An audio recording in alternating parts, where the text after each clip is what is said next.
Okay, welcome into episode 3 Fantasy and Football Podcast. Today's episode, Judging a Book by Its Cover. We're your hosts, Chris and Colby, here to talk about some fantasy and some football. First, the football. Week 1 is done.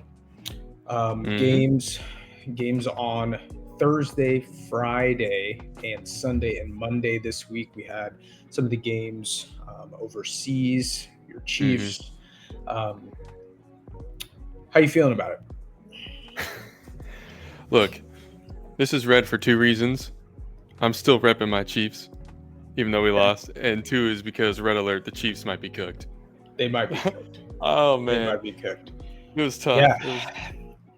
I'll tell you, we were struggling for receivers anyway, and then third play of our offensive game, Xavier goes out. A little friendly fire. We'll talk about Xavier Worthy a little bit later, that injury. But yeah, man, that's tough. That's tough. Hey, Mahomes tried to put on the cape though, which he looked good. Yeah, that made me feel good. Classic. Am I going out of bounds? You can't hit me. I'm going to truck stick you. Play. Yes. Yeah, I know. Some people say it's cowardly. I think it's courageous. Yeah. All right. I was happy to see that he looked good, because I feel like last season he was looking more like a regular quarterback in a way, like just like a normal person. But this one, I'm like, okay, there he is. We just need someone else. Yeah. Skill position is hurting a little bit. I mean, what was that? Like the first time since Mahomes has been a starter that the Chargers beat? Yes, him, right? It was. Isn't that true? Yeah. That is true. Yeah. Chargers looked good. They looked well-rounded. I agree. Herbert I think he's solid. I think he's always been. He's just now got a better team around him. Yeah. Keenan Allen.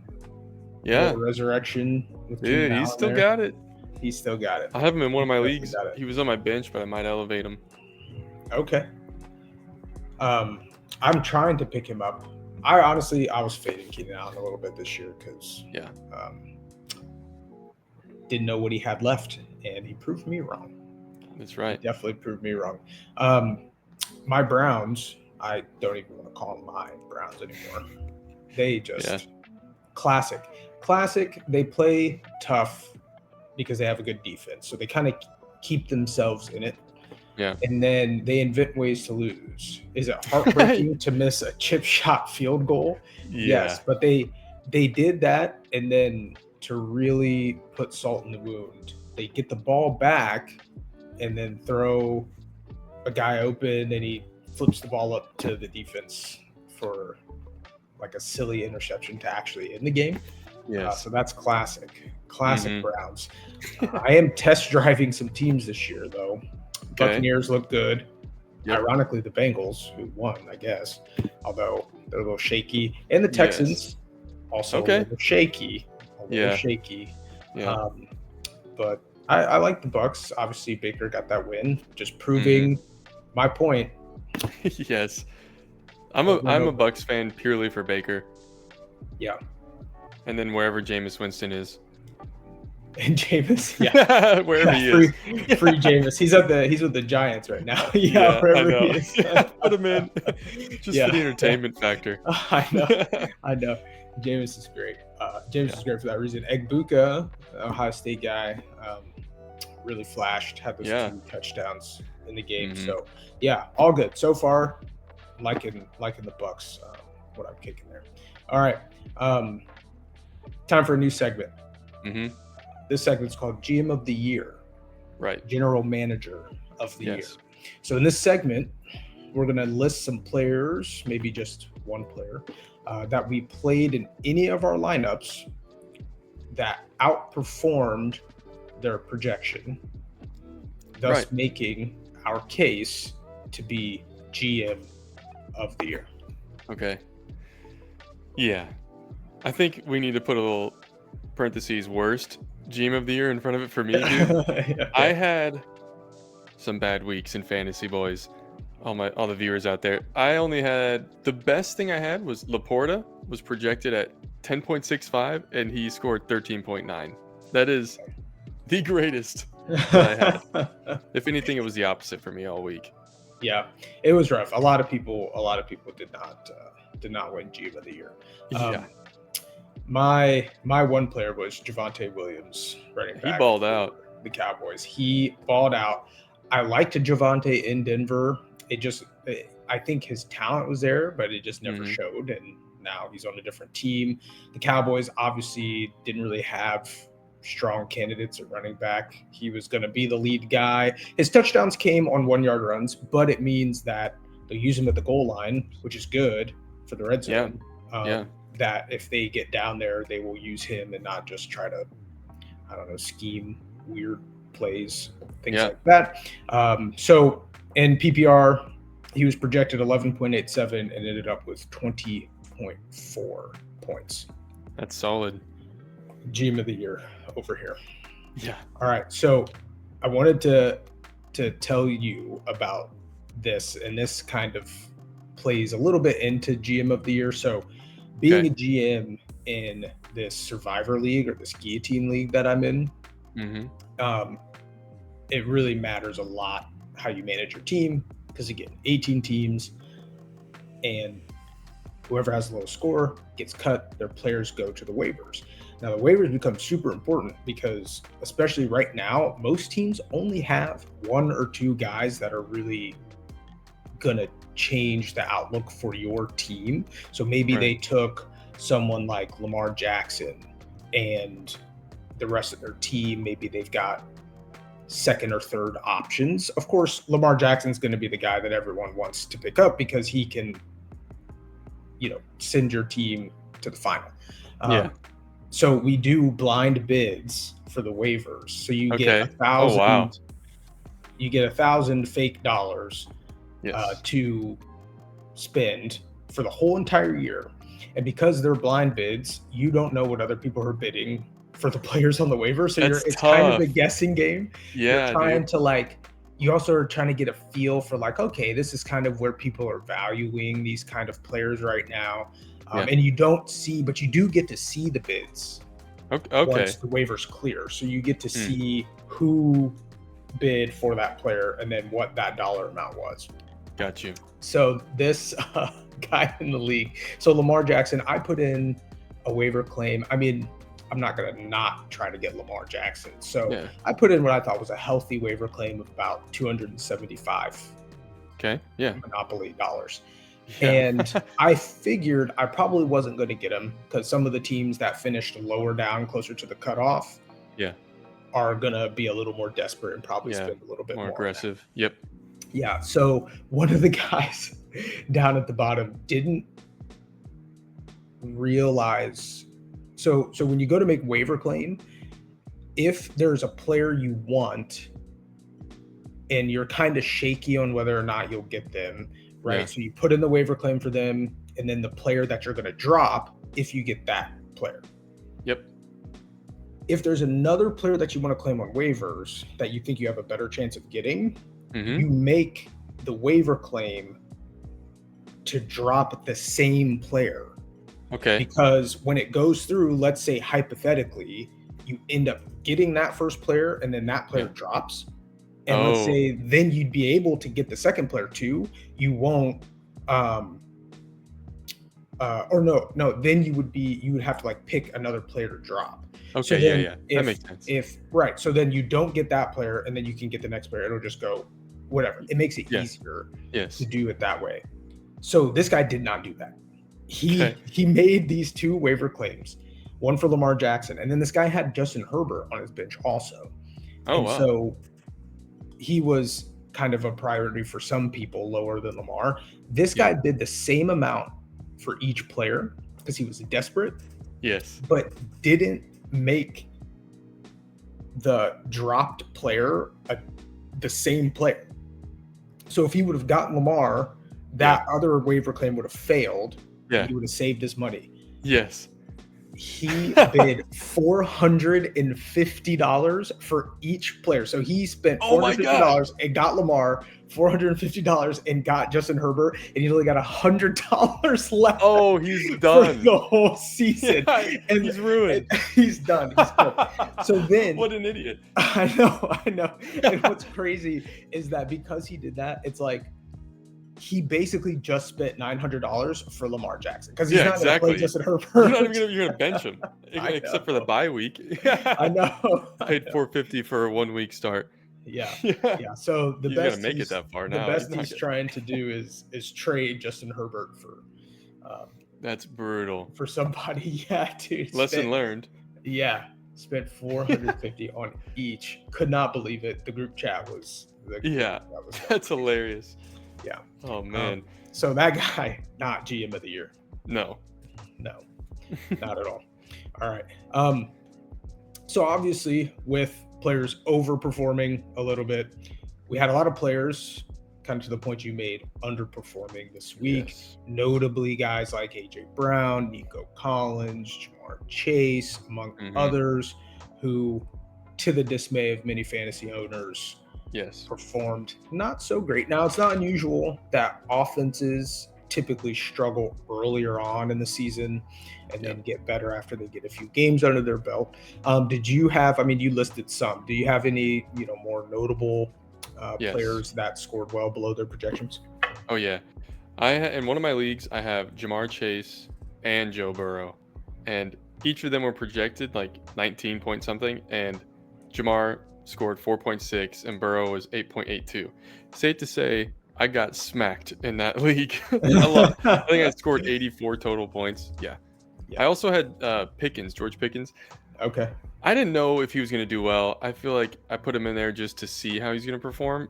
They projected him at 13 and he scored 6, which was probably closer to what they should have projected him as anyway. Yeah. So, but yeah. Yeah, that's tough.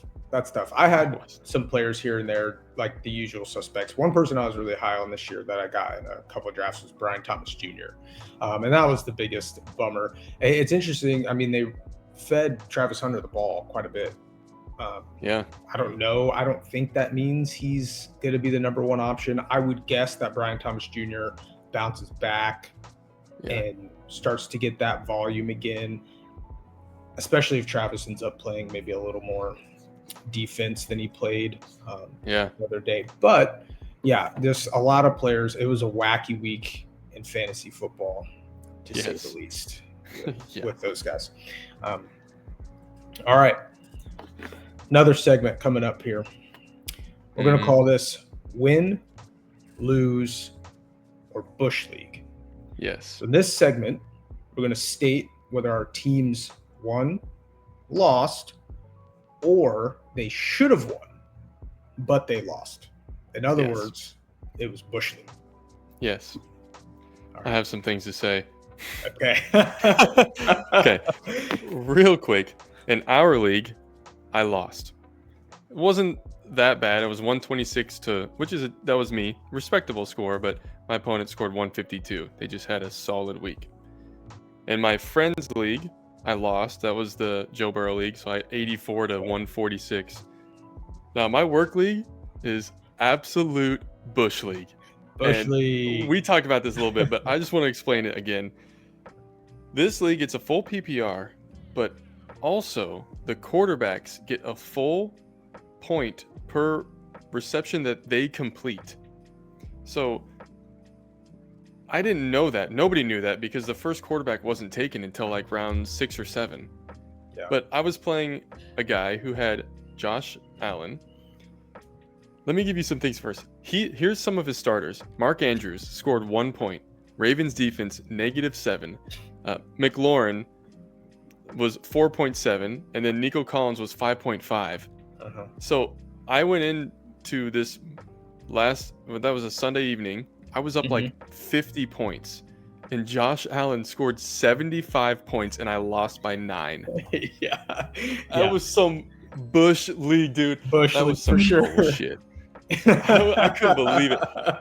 I didn't even check because I'm like, surely I won that one. At least I got one win. And then I checked. I was like, what the hell is this? Even knowing Josh had, I think, his regular score is like 38 points or something like that. Yeah, which is solid. But I still would have won by 20 if that would have happened. So Josh Allen got a full point. Yes. For a completed pass that he made. and he had 33 of those. Yeah. Because I looked at the breakdown because it was like normal. He had a couple running touchdowns and then throwing, and then 33 I was like, what the fuck is this? Yeah, you would have taken Josh Allen first. Number one he would have overall. been a first round pick. Yeah. Like Mahomes in that league had 59 points. Yeah. And I'm like, that's insane. That's insane. Yeah. They didn't fix it. That is some bush league. Yeah. Yeah. That's tough. Yeah, it's going to be a tough year. No one's safe with that. Yeah. No, absolutely not. I'd be looking on maybe the waiver wire and see if there's any quarterbacks that are That's true. A little more pass heavy. Yeah, that's true. Could get you, I don't know, some streaming options there. Yeah, mine's Jordan Love. I'll have to look they've got a pretty strong run game. I mean, he chucks it around a little bit, but yeah, I don't even know really who.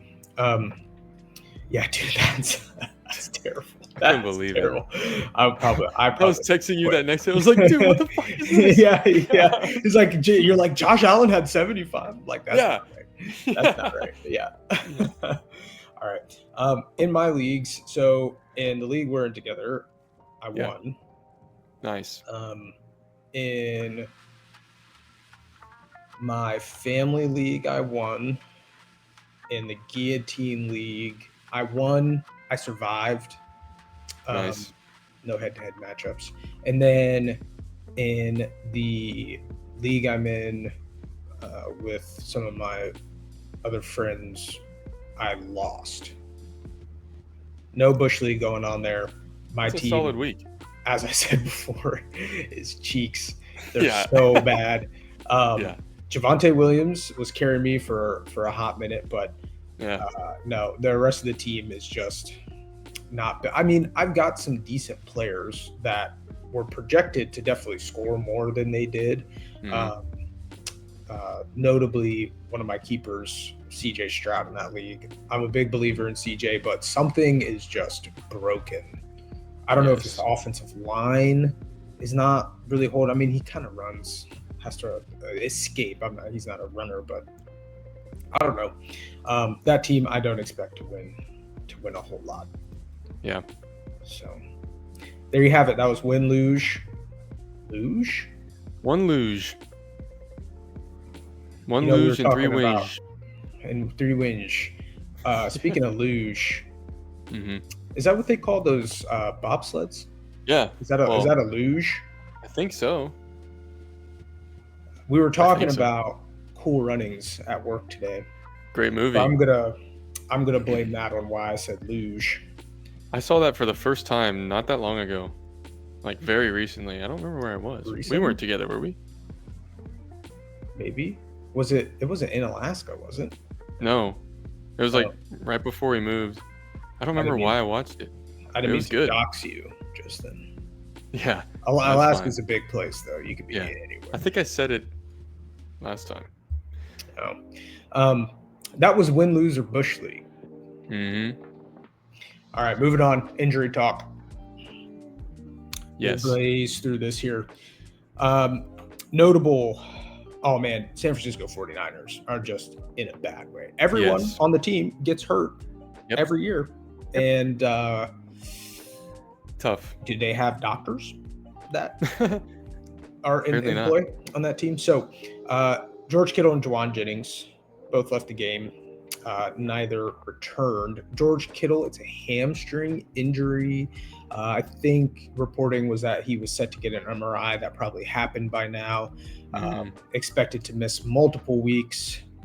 So hamstrings, again, tough injuries, especially for guys that are running a lot of routes. With injuries already to the wide receivers in San Francisco, George Kittle is a guy that's going to be running a lot of routes. It's just tough. He's a tough guy, though. Probably one of the toughest guys in the NFL. So if the rehab goes well, if the MRI shows that it's not, a low-grade injury. And now he was placed on IR, so it's a minimum of 4 weeks. Yes. So it must be severe enough. It must be severe enough. And they figure, I guess, if they can hold together well enough, you'd rather him That's get true. as healthy as possible Yeah. before you bring him back, because he's the kind of guy that's just going to want to play. It might have honestly Yeah. been for his own good That is true. that they put him on IR. That's a good point.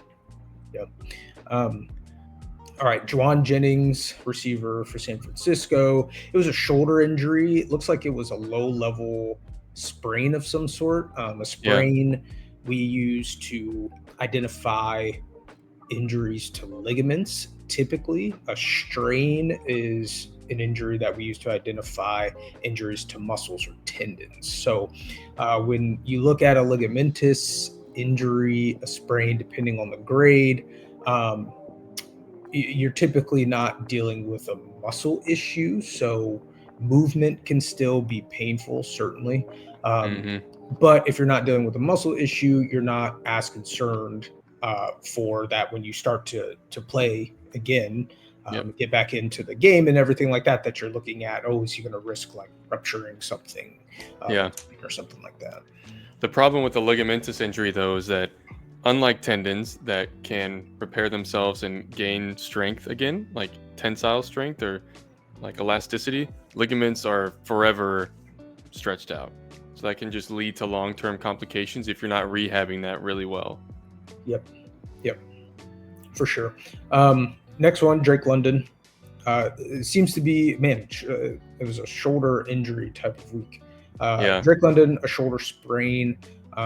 Again, something that doesn't sound too serious. Right. Excuse me. He's still in my lineup. Well, he should be, unless they say. I mean, he's a guy that I probably, even if he goes into the game, questionable just with that offense and the volume and things. Unless you had like an absolute, I do not to kind of replace him with. No.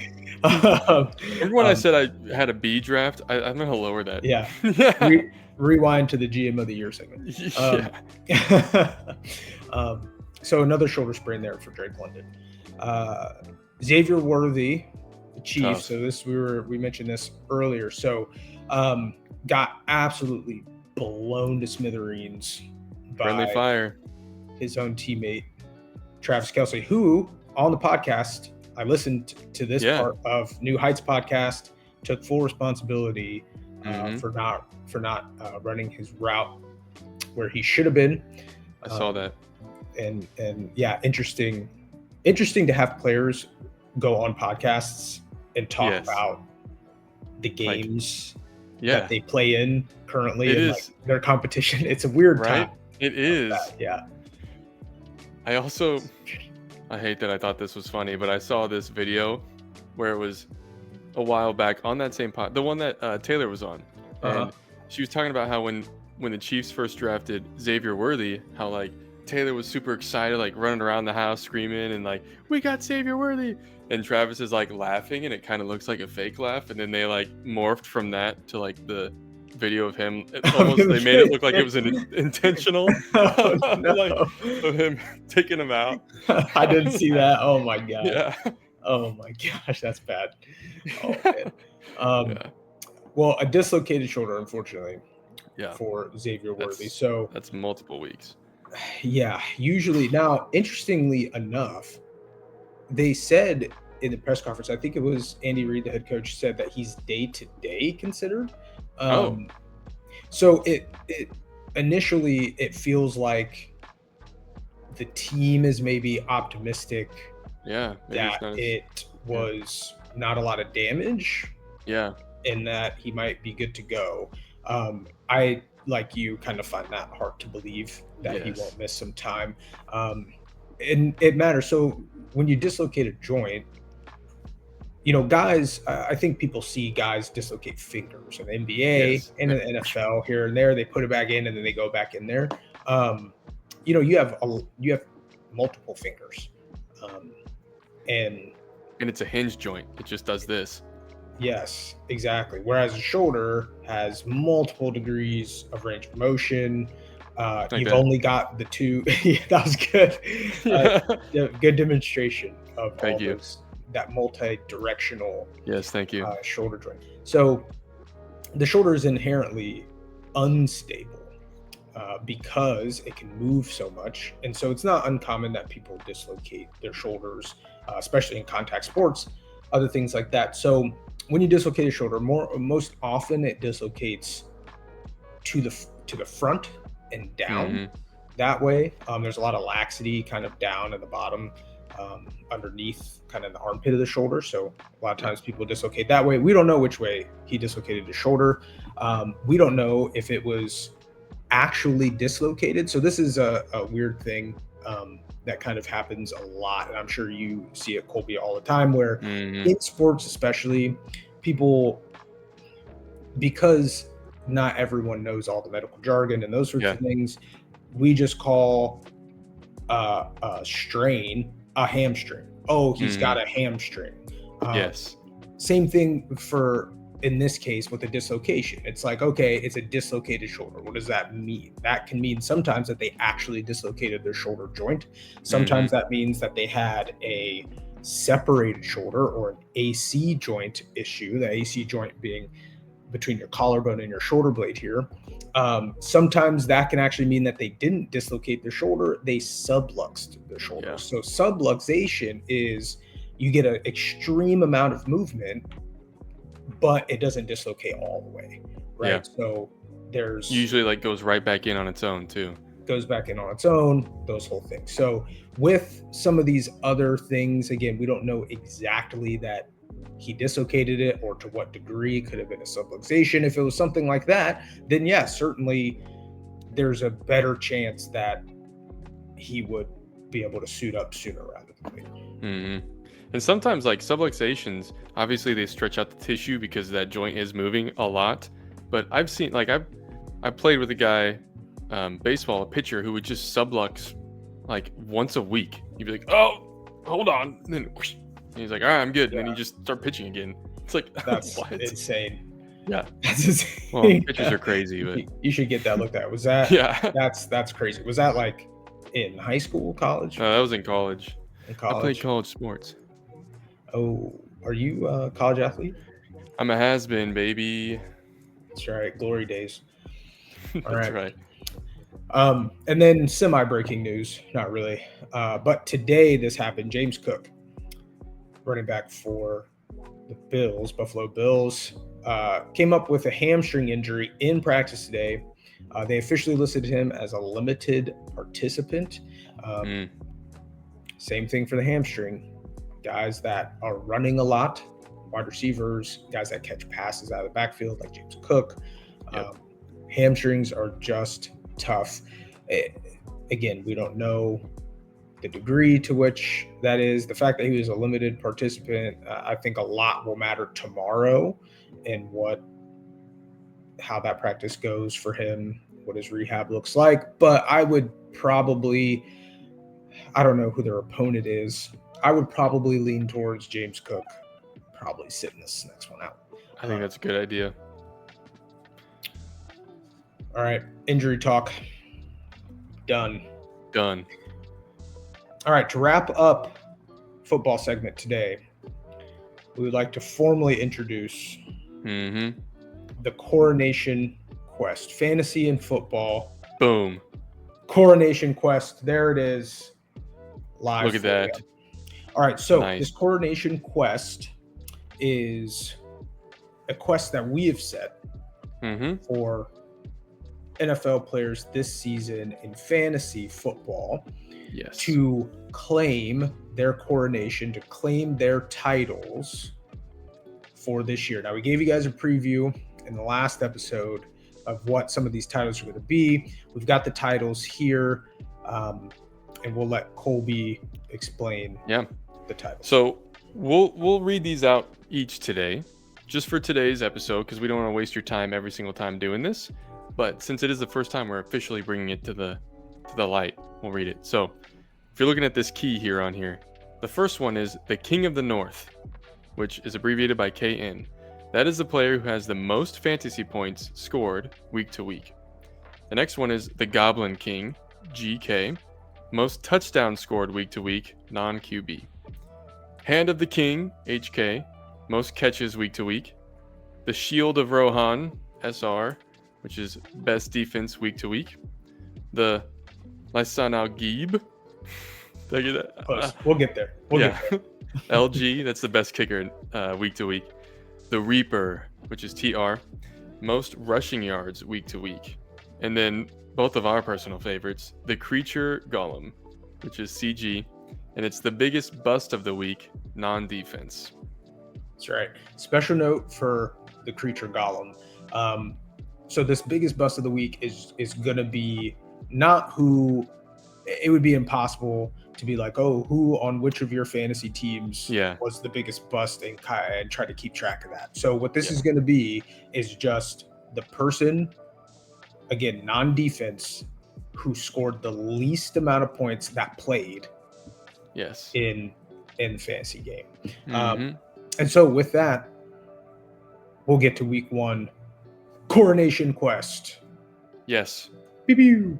So King of the North front runner right now, Josh Allen. I mean, in your league, he scored 75 points. Yeah. What do you want the guy to do? Crown him now. Crown him now. It's his. It's his. MVP. All right. Run it back. Next row, you got the Goblin King, most touchdowns. So we have a tie. This will start to separate, of course, as the year goes on. But you got Derrick Henry, Javonte Williams, Quentin Johnson, and Emeka Egbuka in there. Okay, next, you've got the Hand of the King, most catches, 3-way tie. You've got Puka Nacua, Hollywood Brown, and Jahmyr Gibbs. Shout out to a running back on that list. Next, you've got the Shield of Rohan, best defense was the Denver Broncos. You've got the Lisan Al-Gaib, best kicker was Spencer Schrader, kicker for Indy. You've got the Reaper, most rushing yards this week goes to the King Henry, Derrick Henry. He's a beast. He's a monster. He's a beast. He's the only guy, by the way, on this list that is in 2 categories. Yes, absolutely. Take a moment before we get to the Creature Golem to talk about Derrick Henry real quick. Everyone was, I think, before this week, I think Derrick Henry was appropriately rated as far as his ADP for the draft. People not as high on him, but giving him massive respect because he was still going like into the first round, beginning of the second round. Because it's just like the guy is, through all the injuries he's had, to switch teams, to be older, for a running back to have all those touches, to play the style that he plays. He had the year he had last year. It felt like not necessarily a send-off, but it just felt like he was due for a regression, but respectable. And obviously, we rated him too low. He should have been going much sooner. I mean, the runs he was making, just dominating. Insane. Dominating. Throwing guys to the ground. Oh, the speed he still has to break away for some of those long runs, catching it out of the backfield. Now, he had the fumble at the end, which I don't put – but it happens. And I don't think that's the reason necessarily entirely why the Ravens lost that game. But Derrick Henry I wish he was on. And he's like 31 is old for a running back in the NFL. Like, obviously that's not an old person, but like he's had some serious mileage put into that body, and he's still dominating. It's honestly amazing. I love watching Derrick Henry. That offense is fun to watch.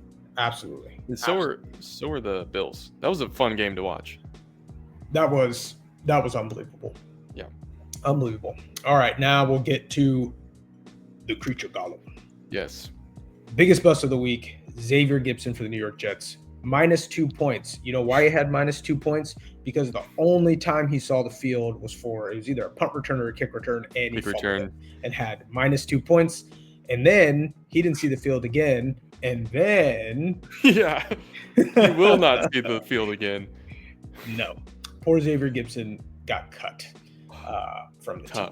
Unfortunate. Now, Xavier Gipson, I believe, was on the Browns. I think he did he get drafted? This is poor form. I should have had that ready. But he did play, I believe, for the Browns and showed some promise as kind of switch army Yeah. kind of guy here and there. Just a bad break, but unfortunately, Xavier Gipson, you were the creature golem this week. Hey, you can't get it again though, because there's no chance to get it again. Silver lining, you fell into the fires of Mountain Dew. Yes, exactly. Now, there's still hope that someone could probably be way worse. Mac Jones is probably going to start this week, so there's hope. There's always a chance. To be pretty good. All right, that will wrap up this week's Fantasy and Football's Coronation Quest. Very nice. And with that, we'll switch to the fantasy portion of this podcast.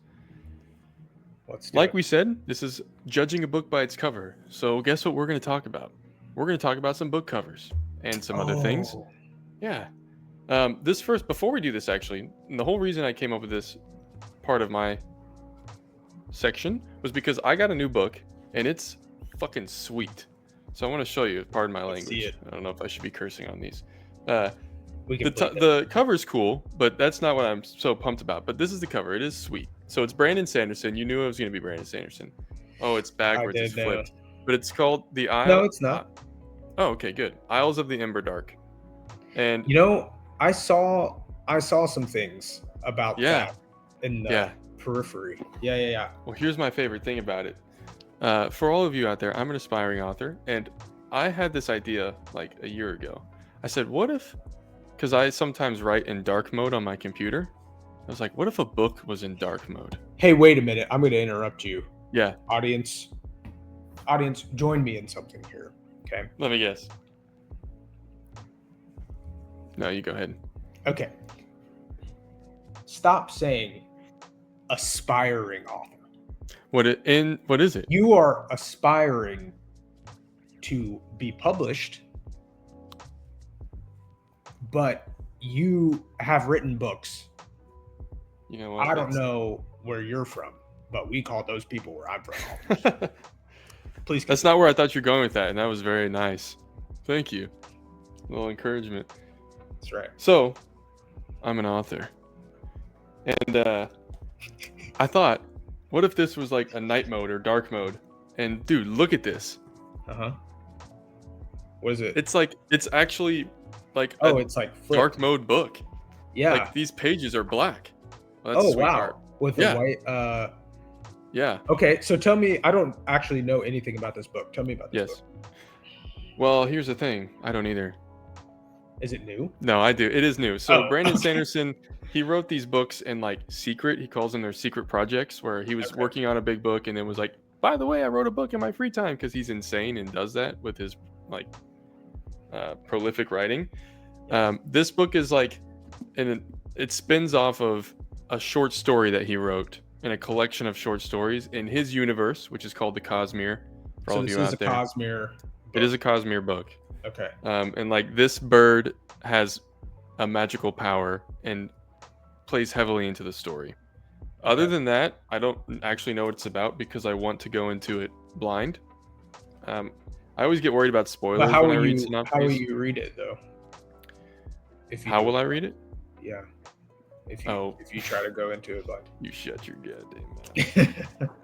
Yeah. Half of it is normal. Like normal book, and then the other half is dark mode. Oh, I didn't actually realize the half of the book was still like that. Yeah. Holy cow, that's sweet. Right? I know. You weren't lying. Awesome. That's sweet. Yeah. So I'm excited to get to that eventually. So did you know when you bought it? Yeah. Were you just buying it because you're like, new Brandon Sanderson book, I'm gonna buy it, or were you buying it like? Listen, man. A little bit about like, ooh, something is gonna be special about this. If I see Brandon Sanderson, I'm throwing my wallet at it. All right. I knew nothing about it. I was like, give me that. Give me that. Yeah. Okay. All right. Brandon Sanderson, give me that. Yeah. Okay. Right. That was sweet. What we did, Chris and I both picked a few book covers that we've personally loved over the years while reading, and we're going to show them here and then talk about them. So let me flip this on, share this tab. Boom. The first one is one of my picks. This is Dune. I have this on my bookshelf. I actually have it facing out, so like you can look directly at this cover. I love it. I love the color scheme, that orange hue with the blue. Oh, and it's just like Paul Atreides right there, just dope. I think it's sweet. That is sweet. Yeah, Well, the Dune covers are pretty good, and you usually see, I mean, with the movies and them getting like really popular again, I feel like at a lot of bookstores I've been to recently, you see a lot of like cool editions that they have around. So yeah, I love new editions of books most of the time. Something I don't like in covers is when they just take like the movie or show adaptation and like take a still frame from it and just put it on the cover, like a photo, like whatever. Yeah, it's like a little, it's just like marketing. I get why they do it. Shogun, the new one about like feudal Japan, was based on a book, and every time I've seen it in a bookstore, it's literally says like FX's Hulu FX Shogun.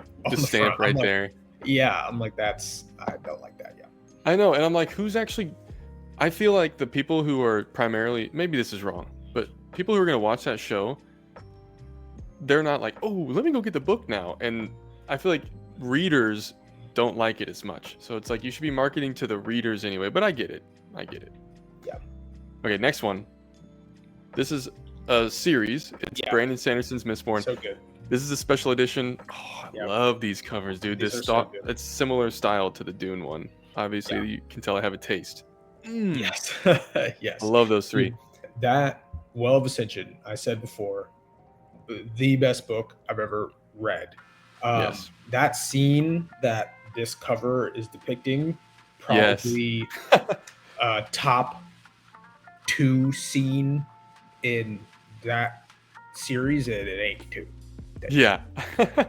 Dude, I love all 3 of these books, in a culmination of a story arc is something I've hardly experienced in reading since. It's just amazing. Which is interesting, Chris, because most people I ever talk to that are Sanderson lovers don't like the second book as much as the rest. You're like a unique one that loves that one more than the others. That is interesting. I know. I mean, what I see usually is that people love Hero of Ages for obvious reasons. Yes. And Hero of Ages is a great book, but man, I don't know. Well of Ascension, maybe part of it for me is because I know with Well of Ascension, it's not over yet. Yes. Yeah, exactly. Maybe that adds to it now that I'm thinking. Do you like, I mean, like Well of Ascension is the most, I guess like political would be the right word. Like military strategy actions are taking place in that book more than the others for sure. Like a lot of it is centered on Elend without any spoilers. But is that something that you like typically like in books? I guess it just hit different in this one. I don't know. It just hit different, I guess, if I had to pick between those two. Yeah. Because I'm usually not, I actually don't really like wartime timey things. Like I'm not big into like wartime movies, TV shows and books that just, and I mean, this isn't that, obviously, but to your point about still the epic fantasy. Yeah, but stylistically, like talking about those things in strategy, I mean, that is kind of cool. I guess for what I like is just that you get a really cool moment in that book that, in my opinion, I haven't read a ton of Brandon Sanderson. What I have read of his is that, or what I've gotten from it is that he does the whole Sanderlange thing, right? And I don't feel like there was the twist. You kind of get that Sanderlange at the end of Well of Ascension, but it's almost like you felt like you knew kind of what was going to happen. Like you knew there was a third, like I knew there was a third book. So it's like, okay, the story's not going to be complete, but I just thought that throughout Well of Ascension, it was just spread out more. Like there were more sweet things happening. I thought that it was like not slow. There was, and maybe, kind of to that point, like it didn't feel like there was some huge learning curve at the beginning, and then it's a lot of character development, and then the Sanderlanche at the end. Like it just felt so good, like through the whole book. Fun fact about book series: a lot of times, in most cases, the second book is the highest rated on Goodreads, and I think it's for those exact reasons you just said. There's no steep learning curve, but the author isn't like taxed with completing the entire arc, so they have a little bit more reign to like really develop the world and do some really cool things throughout it. Yeah. Nice. Okay, next one was one of your picks, The Will of the Many. That is such a sick cover. Yes, it is. There's, I think it's like one of like the mass. No. I think the hard book cover is like just the pillars that are broken, which is kind of cool. But this gives you an idea of, so there are these like giant moving ship things. It's not a spoiler or anything, but called a transvect in the book. And you kind of like, he tries to paint a good kind of picture of what it looks like, but to see artwork like that is sweet, and it gives you an idea of kind of the scale. Like he kind of talks in the book about the scale of some of the cities that are in this world, and that just gives you a sick scale of what it's like. I like the colors to give you an idea maybe of kind of the mood, right? Yeah. Of what's going on there, and those kind of things. So what's a cool, before I forget this, because this rolled really nicely from Mistborn into this, is that I read the inside back cover of this book. So I'm like 75-ish% through it now. But I just, for the first time yesterday, read the back cover of it, and the author James Islington talks about how one of he names it by name. The Mistborn series by Brandon Sanderson was like one of the main reasons he got into writing. Oh, cool. Yeah, that's awesome. What I love, and you made some solid points, but what I love about covers is something about like the color scheme can do a lot. Like you said, it like gives you a feeling, and also this does just scream like epic. Like this looks so cool. Yeah, it's sweet. And that's the cover of the one that I have. When I saw it, because I hadn't been able to find it in a lot of bookstores, just didn't. They didn't really have many of his books at all, because he's got another series and some things like that. And then this was maybe the second time I actually saw this book in a bookstore, and it was this cover, and it was just meant to be. I'm like, yeah, absolutely, I'm buying that. Yes. The book is, again, I've been chewing through it pretty good, like the past few days. And it is so solid. Yes. So that brings up a point I was going to talk about anyway, so we'll do it now. When you go into a bookstore, 2 questions actually. How much do covers influence the books that you're interested in? And 2, do you go into bookstores to browse, or are you the type that you have a list and you go in, you get it, and you get out? Okay. So the first question, I can be influenced by a book cover, but I don't know. I think subconsciously, honestly, and this is so annoying, I think about how people think about being influenced just by the cover of the book, really? It gets in your head? The bottle, the way like a wine bottle looks, or like anything that you look at. Yeah. And you're like, oh, that like attracts me to it. Yeah. I think about how that's a thing, and then I get Mhm. in my head, and I'm like, I'm not gonna let that happen. Yeah. I'm not letting myself. Yeah. I'm stronger willed than that. Yeah, Yeah. yeah. That's funny. I have a stronger will than things just being pleasing. You're gonna see It's a like, dope cover. You will not influence me. be like, I'm definitely not reading that. Yeah, yeah. Just It a does the opposite effect. sheep of the other herd there a little bit. You're gonna pick the Um, shittiest looking book cover. This one's yeah, what I want. yeah, Yeah. that's what I want right there. They're like, really? We're thinking about just throwing this book Yeah. away. I'll take it. Give it Um, to me. but it certainly can, and I try to Mhm. really. What gets me is looking for. I honestly, I think titles. Like if I can better kind of clearly read the title of the Yeah. book, that would draw me to it a little bit more than just the cover of it. And then the second question, I go in just to browse. Now Yeah. it's guided browsing, so Mhm.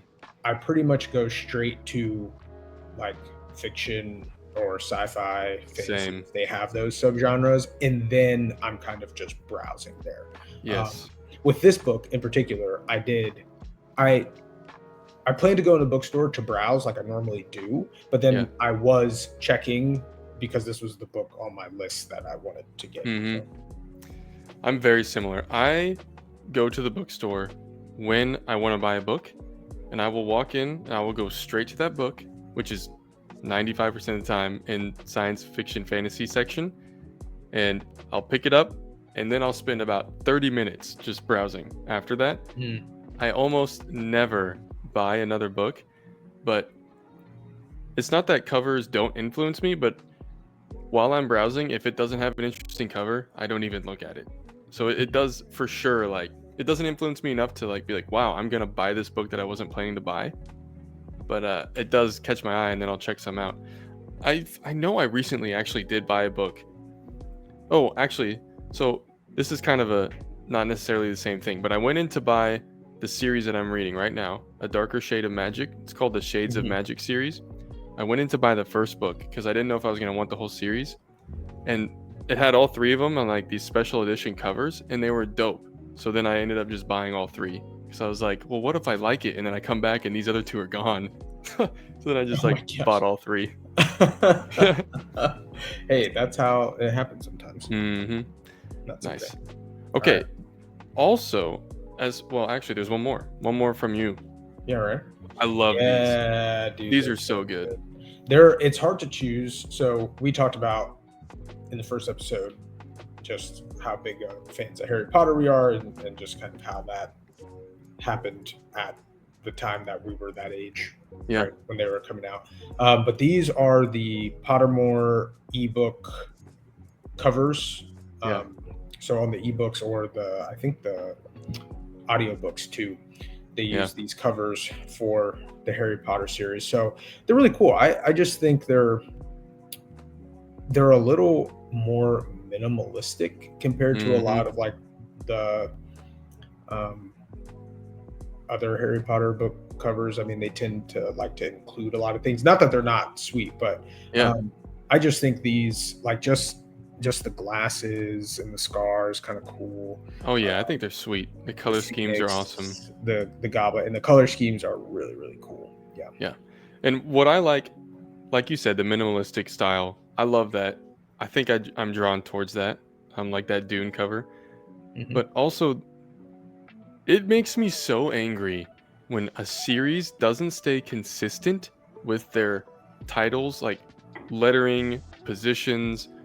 Sometimes they put the author's name bigger than the title in some Oh, editions and not the others. So I like that this one was extremely consistent. it's very It's uniform. nice to look Yeah, at.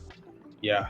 You know it's Yes, Harry Potter every time you look at it because it says it right up there, exactly. and you can guess it's a little easier to guess with this what which book it is Hmm. without needing to see Yeah. actually the title of it. And I love that. And this book, I mean, this edition goes in knowing that most people in the world know Harry Potter and know the books, so it can get away with that. And like the titles are really small, but the picture does the work for it. It's Mhm. like, oh man, so cool. So clean. Yeah. So to tie this into football, judging a book by its cover, we also picked a few of our favorite team logos, college and NFL, and not necessarily football. You'll see we have a special mention. But first, we got our college teams. We got the Ohio State. And then for me, I picked Mizzou. So I went to Mizzou for physical therapy school, even though I'm from Kansas and I betrayed my entire family to do that. But this tiger is dope. I've always thought that they had a sweet logo. You know, I've spent exactly, how long has it been since we pulled this up? 10 seconds thinking about the Missouri Tigers logo. Very good. Yeah. I have a fun fact about tigers. Really quick tangent. The tiger is cool. The oval, it's not intimidating. Ovals, never intimidating. Yeah, a block O. That's what does it for you? Yeah. You mean just an oval that's turned this way? Sir, that is a block O. Right. Okay. Right. Fun fact about tigers. Did you know the reason that they are these colors in the wild is because the prey that they are hunting are colorblind and they see yellow as browns and greens. So to them, the tiger is perfectly blending into the environment. I didn't know that. You did know that? I did. Well, fuck you. Did you know that tigers can't roar? Of course I knew that. No, I didn't. They growl. There's some name for specifically what they do, but like they can't roar like a lion roars. That's weird. You know a lot about tigers for not thinking about the Mizzou logo. Yeah, because I think about actual tigers. Yeah. Okay. Tigers are sweet. Let's peel the curtain back a little bit. Mm-hmm. Tigers, when you're like, I don't know, 4th grade, and then you have to write down all your favorite things for your teacher, and one of them is your favorite animal. Oh, is it? For old CB here. That's what he wrote down in 4th grade. That is crazy that you say that because of our next slide. My favorite animal is a dolphin. And that is really? That is the only reason. Guys, this audience, that was not scripted. That was 100% authentic. I've always loved the Dolphins logo because it's my favorite animal. Wow. That's the only reason. I actually didn't know that. Well, I have 2 favorite animals. It's the dolphin and the rhinoceros. Because they're dope. Dude, it's the manliest animal I think that I had a complex when I was a kid. You can clearly see the resemblance between the two. Exactly, yeah, they're very similar animals. Yeah. They're just really kind of land and sea correlates. Mm-hmm. Exactly. Yeah. So it's also crazy to me that you picked the Dolphins because that is my favorite NFL color scheme. I love it too. The Dolphins. It's nice, dude. Yeah. It's like gives you energy to look at. Yes. It's not dull like maybe the Browns. I'm kidding. I didn't mean to slander you. Move on. Like that. No, Yeah. You can't make me feel upset about the Browns. Yeah, you said it last week, and That's right. Okay, so the last one is a special mention. The 1990s logo, the Toronto Raptors. It is sweet. Dude. I actually couldn't remember what this is when you told me, and when I looked it up, I'm like, yeah, that's sweet. Yeah. It's a Velociraptor dribbling a basketball with a basketball jersey on and basketball shoes. Yeah. that's 90s, baby. Yeah. Vince Carter. I mean, you can't beat it. It's probably it's got to be a top 5 logo of all time across all sports. I don't know. I couldn't tell you logos for most other sports in the world, but I could definitely tell you that this is top 5 all time. Yep. It is sweet. Last thing we're going to talk about, speaking of logos in different eras, is some evolutions of logos over the years. Specifically, actually, let me see if this is the next slide. Nope. We're going to skip. Skip. There we go. All right. We're going to talk. So I picked Maryland University. I have some ties to that. We don't need to go into it now. But I just thought it was hilarious because their first logo was just a literal turtle. That's right. A turtle. Just sliding on the ground. And then what I also love about it is that 1996 to 2005 turtle is got some milkers. Look at that dude was jacked. That dude was doing upper chest every day at the gym. Okay. I just found it amusing. Yeah, that's funny. And they got rid of the turtle. I can't believe they got rid of the turtle. That was the coolest part. Yeah, the turtle. When you've got an animal like the is it Richland spiders? Like you got the spider. Anytime, I mean, most teams are probably animals, but when you have the animal component actually in the logo, it definitely makes it better. Yeah. Right. And then your pick was the Browns. Yeah, so a high variability here. So Yeah. They first went with the orange helmet, and they're like, no. Yeah, have you guys thought about orange helmet? Ooh. And then those guys were like, oh, well, we were actually thinking about doing an orange helmet. Orange helmet. Yeah. And then, the team left, became the Baltimore Ravens. They came back. Well, they didn't come back. They stayed the Baltimore Ravens, and then they got a new team, and they were like, all right, we really got to shake things up. We got this new team, orange helmets. And I love that these orange helmets are like barely different shades. They're like, what about this orange though? Of orange, yeah. But you see at the beginning they had. So do you know the name of that? Did you look it up? Do you know the name of the mascot? What is it? So not just the name. So you don't guess the name of it, but yeah. What does it look like to you? Like what kind of being? It looks like an elf. Okay, so it is an elf. So it's Brownie, the elf. Very good.